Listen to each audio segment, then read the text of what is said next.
오늘 새벽에 함께 읽을 말씀은 신약 성경 히브리서 4장 14절부터 5장 10절 말씀까지 읽겠습니다.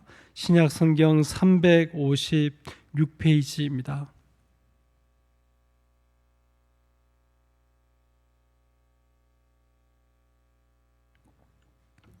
신약 성경 356페이지 히브리서 4장 14절부터 5장 10절 말씀까지 한 절씩 교독하겠습니다.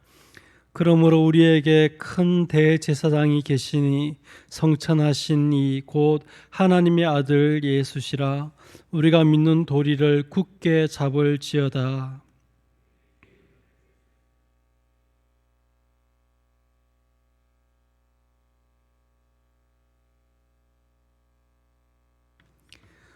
그러므로 우리는 긍휼하심을 받고 때를 따라 돕는 은혜를 얻기 위하여 은혜의 보좌 앞에 담대히 나아갈 것이니라.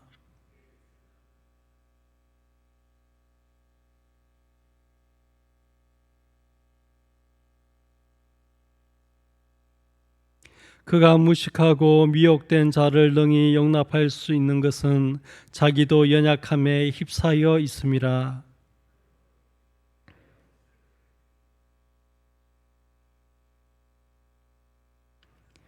이 종기는 아무도 스스로 취하지 못하고 오직 아론과 같이 하나님의 부르심을 받은 자라야 할 것이니라.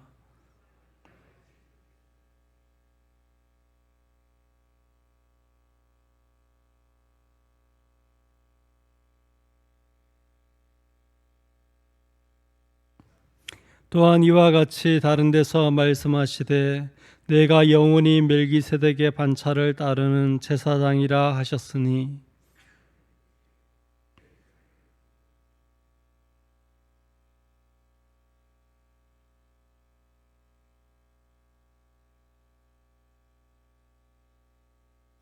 그가 아들이시면서도 받으신 고난으로 순종함을 배워서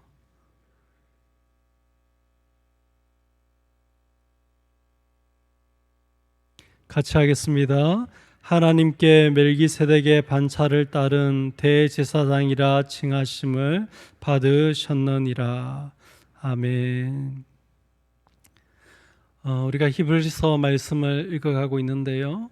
히브리서 말씀에는 중요한 비교가 이렇게 등장합니다. 첫 장에 보면 제일 먼저 예수 그리스도와 천사를 비교하면서 천사보다 뛰어나신 그리스도에 대한 이야기가 나오고요. 또 예수님을 모세와 비교하면서 모세가 그들에게 주었던 그 안식과는 비교할 수 없는 탁월한 그런 안식을 우리에게 가져다 주시는 분인 것을 이야기를 하고요. 오늘 우리가 읽은 이 4장 하반부와 이 5장에 와서는 예수님을 인간 제사장과 비교하면서 인간 제사장과는 비교도 할 수 없을 정도로 뛰어나고 탁월하신 대제사장이심을 말씀하고 있습니다. 4장 14절에서 16절은 우리에게 큰 대제사장이 계시다. 대제사장 가운데서도 큰 대제사장이 계시다라고 그렇게 말하면서 그분이 바로 예수님인 것을 말하는 그런 내용입니다.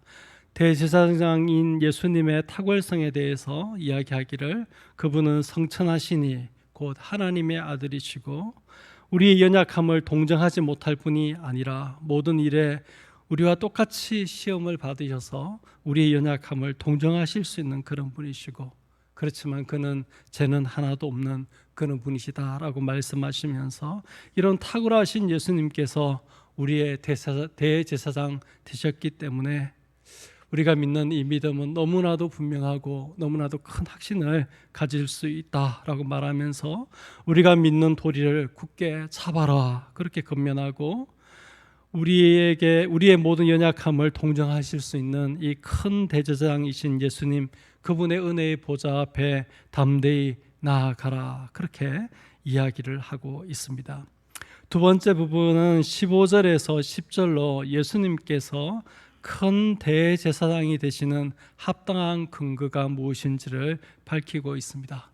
여러분, 우리에게는 별로 중요하지 않는 주제일지 모르겠지만은 유대인들에게는 이것이 굉장히 중요한 주제입니다. 여러분, 대제사장이 누구의 후손이겠습니까? 누구의 어느 지파이겠습니까? 제사장은 전통적으로 레위 지파 가운데 아론의 후손 가운데 나오게 되어져 있습니다. 그런데 예수님은 레위 지파가 아니에요.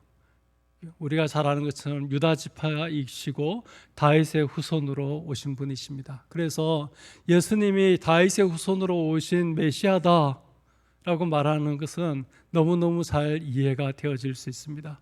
예수님의 출신인 지파를 보아도 그렇고 모든 것들을 볼 때 너무너무 쉽습니다.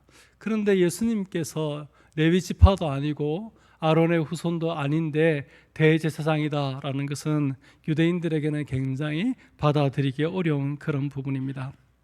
그래서 히브리서 저자는 이 15장 여기 5장 1절에서 10절 말씀을 통해서 사람 대제사장의 그 특징, 특별히 사람이 어떻게 대제사장으로 세워지는가를 1절에서 4절까지 말하고 그것에 기초해서 5절에서 10절에서 예수님이 그렇기 때문에 대제사장인 것이 너무 분명하다 하는 그런 이유를 밝히고 있습니다. 사람 대제사장의 특징이 무엇입니까? 어떻게 사람이 대제사장으로 세워집니까?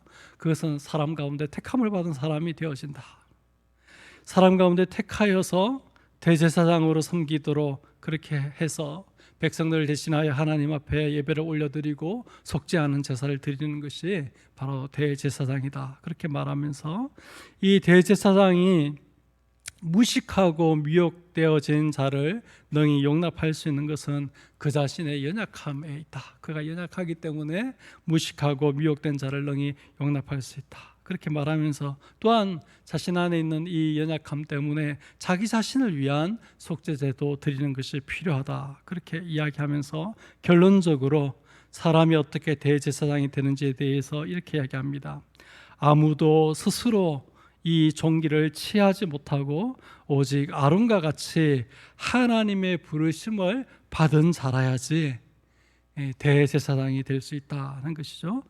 타고나는 것이 아니라는 것입니다. 부모가 조상이 레위 지파고 제사장이라고 자동으로 되는 것이 아니고 자기가 하고 싶다고 스스로 취할 수 있는 것도 아니고 오직 아론과 같이 하나님의 부르심을 받은 자가 대제사장이 될 수 있다. 그렇게 이야기합니다. 택함을 받아야 되고 하나님의 부르심을 받아야지 대제사장으로 세워질 수 있다. 이렇게 말하고 난 다음에 바로 예수님께서는 하나님께 택함을 받은 자이고 하나님께서 부르셔서 그를 대제사장으로 세우셨다는 것을 5절에서 10절에서 이야기하는데 특별히 중요한 논거는 예수님은 멜기세덱의 반차를 따라서 유다 지파이셔서 레위 지파가 아니고 아론의 후손이 아님에도 불구하고 멜기세덱의 반차를 따르는 영원한 제사장이다. 그렇게 이야기를 하고 이것은 예수님 스스로 내가 큰 대제사장이라고 주장한 것이 아니라 하나님께서 예수님에 대해서 그렇게 말씀하셨다. 너는 내 아들이니 내가 오늘 너를 낳았다. 라고 예수님이 하나님의 아들이신 것을 말씀하셨고 내가 영원히 멜기세덱의 반차를 따르는 제사장이라 라고 하나님께서 말씀하셨다라고 이야기함으로써 하나님의 선택에 의해서 하나님의 그 부르심에 의해서 멜기세덱의 반차를 따라서 영원한 큰 대제사장이 되셨음을 여기서 주장하고 있습니다. 오늘 새벽에 이 본문을 간통하는 핵심 메시지를 통해서 우리의 삶에 적용하고 실천할 교훈 세 가지를 생각하고 기도의 자리로 나아가고자 합니다. 첫 번째는 14절 말씀에 있는 것인데요. 그러므로 우리에게 큰 대제사장이 계시니 성천하시니 곧 하나님의 아들 예수시라. 우리가 믿는 도리를 굳게 잡을지어다. 하나님의 아들이신 예수님께서 우리의 큰 대제사장이 되시는 것을 이야기하고 난 다음에 결론적으로 근면하는 것이 무엇입니까? 그것은 우리가 믿는 도리를 굳게 잡아야 한다 하는 그런 근면을 거기에 하고 있는 것을 보게 되어집니다. 사랑하는 성도 여러분, 예수님을 믿는다는 것은 희미한 일이 아닙니다. 큰 대제사장을 붙드는 것이고 부활 성천하신 하나님의 아들을 우리의 대제사장으로 모시는 일이고 하나님께서 멜기세덱의 반차를 따르는 영원한 대제사장으로 세우신 그분을 붙드는 일이고 자기에게 순종하는 모든 자에게 영원한 구원을 주실 수 있는 그런 분을 따르는 것임을 여러분 깨닫고 예수님을 믿는 그 믿음을 분명하게 하시기를 바랍니다. 믿음에서 흔들리지 말고 끝까지 믿음을 붙들고 믿음으로 나아갈 수 있는 귀한 성도님들 되시기를 바랍니다. 예수님을 믿는 믿음, 예수님을 믿는 믿음을 인하여서 우리가 구원을 얻고 죄에서 자유함을 얻고 하나님의 나라에 들어가서 그 천국에서 영원토록 살고 그리스도와 더불어 영원토록 왕노로 살 소망이 우리에게 있다는 것에서 흔들리지 말고 끝까지 믿음의 경주를 다 달려가시는 우리 대한교회 성도님들 다 되시기를 예수님의 이름으로 축복드립니다. 두 번째, 우리가 이 본문에서 놓치지 말고 꼭 받아야 할 교훈이 있다면 이 15장 9절에 있는 것처럼 예수님께 순종하는 우리가 되어야 하겠다 하는 것입니다. 예수님께서 대제사장 되신 것을 그 이야기하는 가운데 여기 9절에 이런 말씀이 있습니다. 8절 9절을 읽어보겠습니다. 그가 아들이시면서도 받으신 고난으로 순종함을 배워서 온전하게 되셨은즉 자기에게 순종하는 모든 자에게 영원한 구원의 근원이 되시고 그랬습니다. 예수님께서 이 땅 가운데 많은 고난이 있었지만 그 고난 가운데 순종하셨고 그 고난을 통하여서 온전하게 되어지신 그런 탁월한 대제사장이신 것을 이야기하면서 그분이 그렇게 온전하게 되셨기 때문에 그가 자기에게 순종하는 모든 자에게 영원한 구원의 근원이 되신다라고 그렇게 이야기합니다. 예수님이 우리의 구원의 근원이 되어주기를 만약 우리가 원한다면 어떻게 해야 되냐는 것이죠. 자기에게 순종하는 모든 자에게 영원한 구원의 근원이 되어주신다, 그렇게 이야기하고 있습니다. 우리가 예수님에게 순종하는 일은 영원한 구원의 근원을 소유하게 되어지는 일인 것을 우리에게 가르쳐 줍니다. 그 탁월한 대제사장이신 그 예수님께서 어떻게 우리의 구원의 근원이 되어주시냐면 우리가 그에게 순종할 때에 그런 역사를 우리에게 일으켜 주시는 것을 말하고 있습니다. 우리가 예수님에게 순종하면 우리는 영원한 구원의 근원을 확보하게 되어지는 것입니다. 예수님께 순종하는 것이 구원의 비결인 것입니다. 예수님께 순종하는 것이 우리가 어려움 가운데서 탈출할 수 있는 그런 비결이 되어지는 것입니다. 사랑하는 성도 여러분, 이 새벽에 우리가 이 사실을 깨닫고 오늘 하루도 온전히 예수님께 순종하고 살아가는 하루가 되셔서 예수님으로 말미암는 구원의 놀라운 은혜들이 여러분 삶 가운데 일어나기를 바랍니다. 오늘 여러분이 처해 있는 문제들과 어려움 가운데서 그 가운데서도 여러분이 예수님께 순종함으로 말미암아서 예수님으로부터 임하는 구원, 내 스스로가 내 힘으로 탈출하고 내 힘으로 만들어내는 구원이 아니라 예수님이 주시고 하나님이 주시고 하나님이 나를 그 문제 가운데서 그 어려움 가운데서 건져주시는 그런 구원을 체험할 수 있는 귀한 성도님들 되시기를 바랍니다. 예수님께서 인생 가운데 계실 때에, 이 땅 가운데 계실 때에 고난을 많이 받으셨지만 그분 스스로가 순종하셨고 그 순종을 통하여서 온전함을 이루어내셨고 그 온전함을 통하여서 우리에게 구원의 근거가 되어주신 것처럼 여러분도 저도 우리의 삶 가운데 많은 고난이 있지만 그 고난 가운데서 믿음에 있어서 뒤로 물러가지 마시고 예수님의 그 본을 따라서 순종할 수 있기를 바라고 그 순종을 통해서 여러분이 더 온전하게 되시기를 바라고 그렇게 온전해지시고 성숙해지심을 통하여서 다른 어려운 사람도 도와줄 수 있는 그런 사람 되어지기를 간절히 바랍니다. 세 번째, 우리가 이 본문 말씀에서 놓치지 말고 꼭 받아야 할 교훈이 있다면 여기 14장 16절에 있는 말씀처럼 이 말씀이 예수님이 우리의 큰 대제사장인 것을 적용하는 이 본문 안에 그러므로라고 이렇게 말하면서 나오는 두 번째 적용인데요.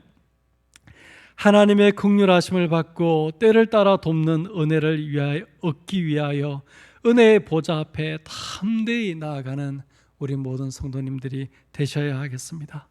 우리에게 큰 대제사장이신 예수님이 있다라는 것은 거기서 끝나면 안 된다는 거죠. 그것을 우리가 알고 있는 데서 끝나면 안 되고, 그것을 믿는다 하는 데서 끝나면 안 되고, 정말 그렇게 믿는다면 우리에게는 큰 대제사장이 있고, 그분은 우리의 연약함을 다 이해하시고 우리에게 긍휼을 베풀어 주시고 때를 따라 돕는 은혜를 베풀어 주시는 그런 분이라는 것을 안다면, 그분이 자기에게 순종하는 자에게 구원의 근원이 근거가 되어주시는 분이라는 것을 만약 안다면, 그분은 죽음의 문제조차도 이기고 부활성천하셔서 하나님 우편에 앉아 계신 분이라는 것을 안다면 거기서 멈추지 말고 하나님의 긍휼하심을 받고 때를 따라 돕는 은혜를 얻기 위하여 은혜의 보좌 앞에 담대히 나아가야 한다라는 것입니다. 그러므로 우리는 긍휼하심을 받고 때를 따라 돕는 은혜를 얻기 위하여 은혜의 보좌 앞에 담대히 나아갈 것이니라. 마땅히 그러해야 된다는 것이죠. 사랑하는 성도 여러분, 오늘 이 새벽에 하나님 앞에 나아오셨는데, 여러분 담대하게 하나님의 보좌 앞으로 나아가는 새벽의 기도의 시간이 되기를 바랍니다. 아무리 불러도 대답해 주지 않는 그런 대상에게 그냥 듣든지 말든지 신세 한탄하듯이 여러분 기도하지 마시고 담대함을 가지고 기도하시기를 바랍니다. 예수님은 우리의 대제사장이시고 우리의 모든 연약함들을 다 이해하시고 그것을 도와주실 수 있는 분이라는 것을 우리가 믿고, 우리가 하나님 앞에 담대히 나아가면, 그분의 보좌 앞에 나아가면 그분이 반드시 우리에게 하나님의 긍휼하심을 베풀어 주시고 때를 따라 돕는 은혜를 베풀어 주실 분이라는 것을 믿고 나아가실 수 있기를 바랍니다. 하나님 앞에 나아갈 때에 혹 여러분 안에 있는 죄와 허물이 마음에 걸림이 되어서 나의 이런 허물, 나의 이런 죄악, 나의 이런 연약함 때문에 하나님이 날 도와주실까, 그런 생각이 들면 우리에게 있는 대제사장은 우리의 죄를 하나님 앞에 가지고 나아가서 속죄의 제사를 드려주시는 그런 분이라는 것을 깨닫고, 나의 죄의 문제도, 나의 허물의 문제도, 나의 연약함의 문제도 하나님 앞에 다 가지고 나아가서 속죄의 제사를 드리시고, 하나님 앞에 하나님과 나 사이에 막힌 것이 하나도 없도록 만드셔서 하나님으로부터 복과 은혜를 공급받게 만드시는 그런 분이라는 사실을 꼭 기억하시고 하나님 앞에 간절히 나아가시기를 바랍니다. 여기 15장 7절에 보면 예수님이 이 땅에 계실 때에 어떻게 기도하셨는지 그 모델이 기록되어져 있습니다. 자기를 죽음에서 능히 구원하실 이에게 심한 통곡과 눈물로 간구와 소원을 하나님께 올렸고 그의 경건하심으로 말미암아 들으심을 얻었다. 그렇게 기록하고 있습니다. 예수님도 심한 통곡과 눈물로 하나님 앞에 기도를 드리셨던 이 예수님의 기도의 모델을 우리가 본받아서 이 시간 하나님 앞에 은혜의 보좌 앞에 담대히 나아가는 우리 모든 성도님들 되시기를 예수님의 이름으로 축복드립니다. 주기도문 드리겠습니다. 하늘에 계신 우리 아버지여, 이름이 거룩히 여김을 받으시오며 나라가 임하시오며 뜻이 하늘에서 이루어진 것 같이 땅에서도 이루어지이다. 오늘 우리에게 일용할 양식을 주시옵고 우리가 우리에게 죄 지은 자를 사하여 준 것 같이 우리 죄를 사하여 주시옵고 우리를 시험에 들게 하지 마시옵고 다만 악에서 구하시옵소서. 나라와 근세와 영광이 아버지께 영원히 이사옵나이다. 아멘. 여러분 개인적으로 기도하실 때 코로나19가 빨리 종식되어질 수 있도록, 그래서 예배와 또 우리의 모든 삶이 정상으로 빨리 복귀할 수 있도록 기도로 도와주시고, 교회가 이제 곧 부흥회와 또 목적이 이끄는 사실을 앞두고 있는데 우리가 기도로 중보해서 하나님의 큰 은혜 받는 그런 시간이 되어질 수 있도록 기도로 꼭 도와주시기를 바랍니다. 개인적으로 기도하시고 자유하시겠습니다.